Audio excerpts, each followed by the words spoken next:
I guess, detail for people what the reality of the laboratory looks like for Palestinians on the ground. People, I think, often maybe don't quite understand that Palestinians need to hide their emotions when they're walking around, that the use of facial recognition technology, biometric data, various other tools that Israel's using means that if there's a perception, rightly or wrongly, that you as a Palestinian look angry, are angry, you are perceived as a threat meaning to settlers or soldiers, you can be arrested, neutralized, namely killed, or taken in for questioning. So I guess what in some ways shocked me, I lived for many years in Palestine. I was based in Israel and Palestine. I've been visiting there for 20 years.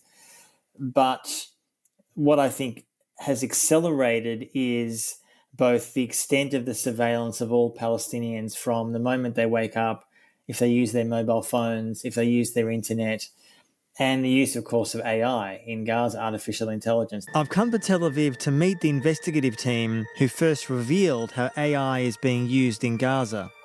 Some in the military felt that the systems that existed were not giving them in previous wars enough targets. Talk a little bit about what that meant practically. In previous war, what is called in Israel the target bank was very swiftly was empty. Previously, they would produce 200, 300 targets a year, and now they can produce it in an hour.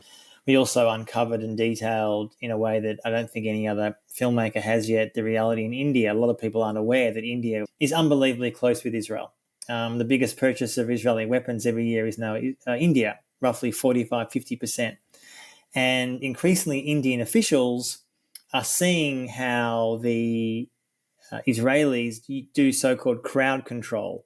So we spent time in Punjab state, not that far from Delhi, where a number of Sikh farmers have been protesting about incredibly bad conditions for their lives. And earlier in 2024, they suddenly found themselves surrounded and experiencing tear gas dropped by drones.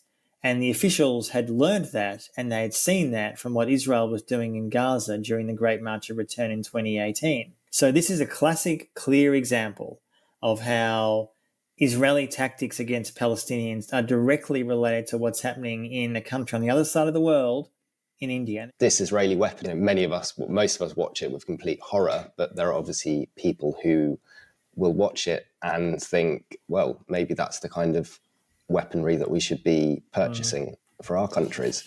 And something that we've